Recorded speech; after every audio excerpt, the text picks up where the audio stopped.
नमस्कार. पुन्हा एकदा एका नवीन व्हिडिओसोबत तुम्हा सर्वांचं आपल्या चॅनेलमध्ये खूप खूप स्वागत आहे.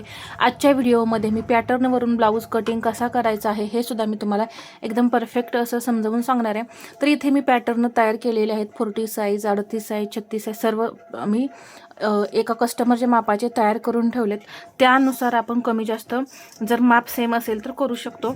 तर इथे पहा, ह्या कस्टमरचे माझ्याकडे ब्लाऊज असतात तर मी यांचा हा पॅटर्न काढून ठेवलेला आहे.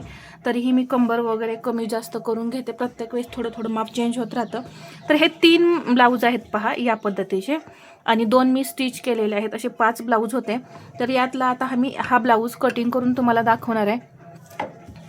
तर सर्वात पहिल्यांदा आपल्याला अस्तर घेतलेला आहे पहा. इथे बॅक पार्ट कटिंग करायचं आहे. तर हा आता इथे ही जी उंची आहे पहा ती आहे 14 इंच बॅक पार्टची.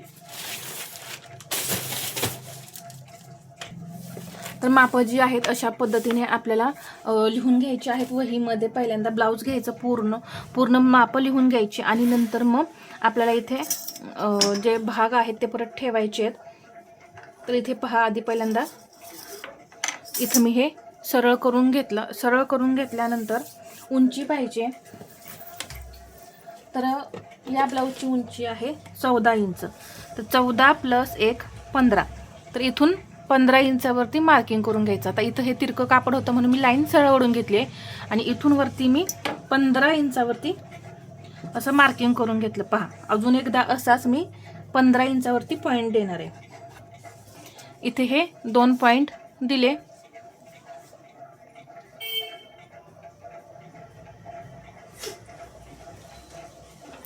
मी चॉक थोडा वेगळा घेते. तर इथे आपण उंचीचं आधी मार्किंग करून घेऊ. पहा, इथे उंची आहे. इथून एक मी सरळ लाईन ओढून घेतली. मी बॅक पार्ट घेणार आहे, आणि इथे उंची पाहिजे हा पॅटर्न ठेवायचा. तर इथून आणि सर्वात पहिलं इथं पाहायचं इथे बरोबर आहे का. इथे मी असं हा बरोबर पॅटर्न ठेवला. इथेही चेक करायचं असं. आणि आता हा पॅटर्न जो आहे तो आहे असा आखून घ्यायचा.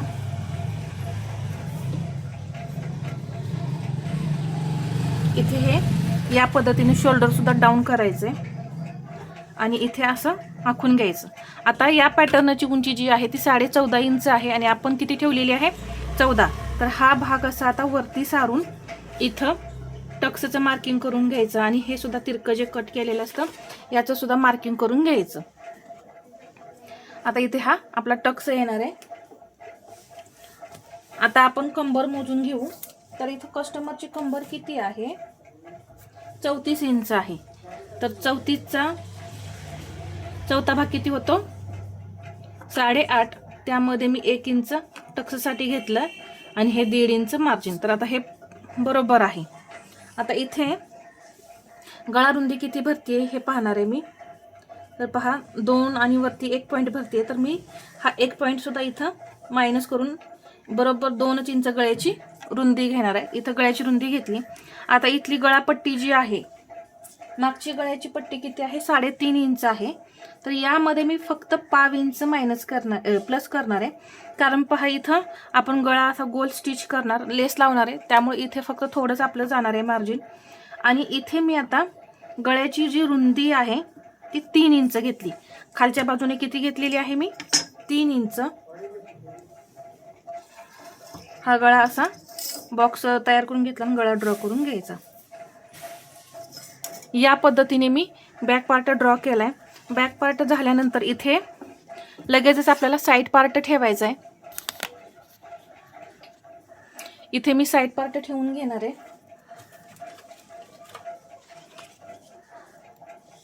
आता फक्त आपल्याला यातून उंची किती कमी करायची, 0.5 इंच कमी करायचे. तर 0.5 इंच आपल्याला कमी करायचं असल्यामुळे आपण फक्त क्रॉस पट्टीमध्ये कमी करणार आहे. 1 इंच जर कमी करायचं असतं, म्हणजे पहा, मी पेपर पॅटर्न 14.5चा तयार करून ठेवलाय. जर तुम्हाला इथं हा पॅटर्न 13.5चा करायचा असता तयार, तर तुम्ही यातून 0.5 इंच आणि क्रॉस पट्टीमधून 0.5 इंच असं टोटल 1 इंच कमी करायचं. तर आता इथं फक्त मला 0.5 इंचच कमी करायचं आहे, म्हणून मी फक्त क्रॉस पट्टीतून कमी करणार आहे. हे पहा, रेग्युलर कस्टमर आहे आणि ते माझ्याकडे कायम येतं, तर त्यांचं मी हे माप काढून ठेवलेलं आहे. तर कसं असतं, कधी कधी कस्टमर कमी जास्त उंची परत आपल्याला करायला सांगतं. हा मी आता इथे ठेवणार आहे मी क्रॉसपट्टीचा भाग.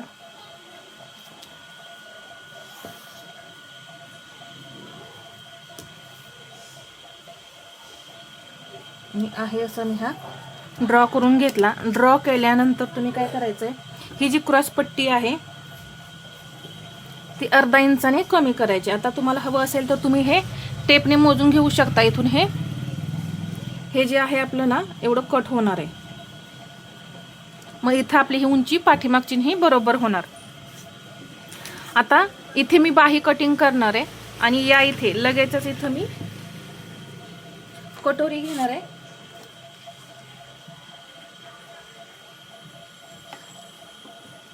आणि कटोरी पहा मी अशा पद्धतीने ठेवलेली आहे. तुम्ही सुद्धा याच पद्धतीने कटोरी ठेवायची आणि ही सुद्धा आहे अशी ड्रॉ करायची. आता इथे मी 6 इंचाचा गळा तयार केलाय. जर तुम्हाला या इथे गळा वाढवायचा असेल तर वाढवू शकता, कमी करायचा असेल तर कमी सुद्धा करू शकता.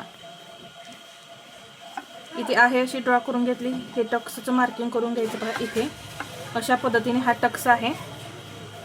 टक्सची उंची 40 साईजमध्ये मी 3 इंच घेणार आहे.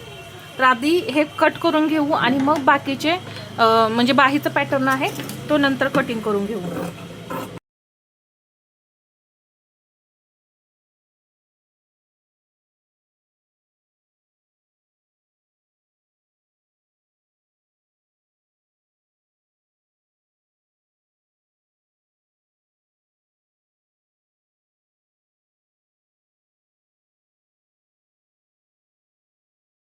आता इथे आपण बाही कटिंग करणार आहे तर हे पार्ट बरोबर आहेत का हे आधी चेक करा इथे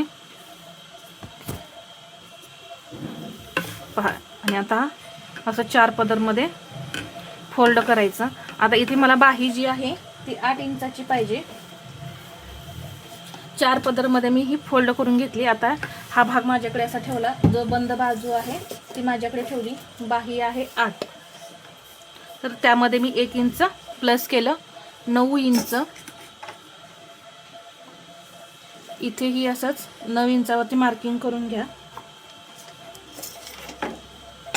एक सरळ लाईन अशी आखून घ्यायची. आखून घेतल्यानंतर ही जी बाही आहे ती ठेवायची. तर ही बंद बाजू जी आहे तिथे पहा अशी या पद्धतीने अशी सेट करायची. इथे आली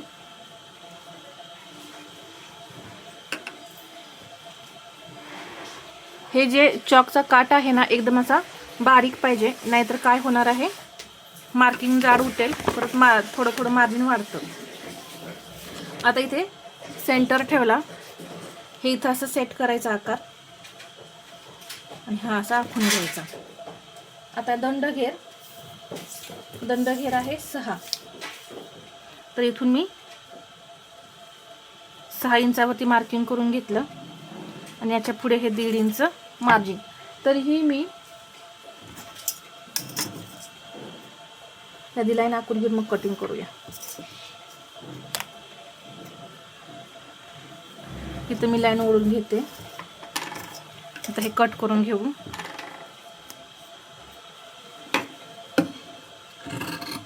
तर हा जो पाठीमागचा भाग असतो तो कट करून घ्यायचा आधी. पहा अशी बाही आपली परफेक्ट कटिंग होते. इथं हे कट करायचं, इथेही हे असं कट करून घ्यायचं. आता इथून हा भाग सरळ करायचा आणि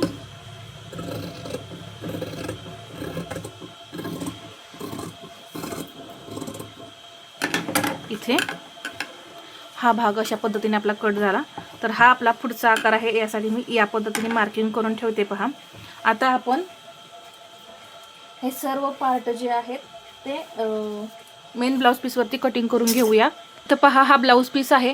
ब्लाउज पीसला कटिंग करताना आधी काय पाहायचं आहे तर हे काठ पाहिजेत. हे काठ कसे आहेत, जर मोठा काठ असेल एकीकडे आणि एकीकडे छोटा असेल तर तुम्ही मोठा काठ आहे तो बाहीसाठी वापरायचा आहे आणि छोटा काठ असेल तो कमरेसाठी वापरायचा आहे. तर इथे दोन्ही काठ समसमान आहेत म्हणजे तेवढेच आहेत. तर आपल्याला इथे काही आता गरज नाही कोणता पार्ट कुठे ठेवायचं याचं टेन्शन नाही आहे. कुठेही कोणताही पार्ट ठेवून तुम्ही कट करू शकता. तर सर्वात पहिल्यांदा मी बाही कटिंग करणार आहे. तर पहा मेन फॅब्रिक असं ठेवलेलं आहे, यावरती ही बाही मी आता अशी पसरून ठेवणार आहे. तर पहा जोड येणार आहे या इथे तुम्ही पाहू शकता.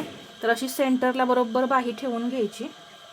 इथंही थोडं एक्स्ट्रा ठेवायचं आणि इकडेही जोड येणार आणि इकडेही जोड येणार आहे. आता हे आपण कट करून घेऊया.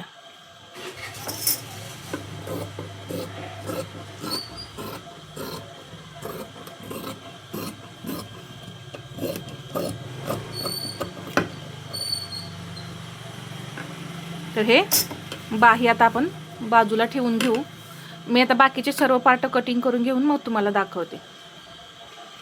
तर या इथे पहा, हा बॅक पार्ट, बाही, हा साईड पार्ट आहे, क्रॉस पट्टी आणि ही कटोरी. तर इथं पूर्ण मी ब्लाऊज कटिंग करून घेतलेला आहे. तर इथं पॅटर्न ठेवून ब्लाऊज कटिंग कसा करायचा याच्या टिप्स मी तुम्हाला या इथे सांगितलेल्या आहेत. तर हा व्हिडिओ तुम्हाला कसा वाटला हे मला कमेंटमध्ये सांगा आणि व्हिडिओ आवडला असेल तर लाईक, शेअर आणि सबस्क्राईब करायला विसरू नका. धन्यवाद.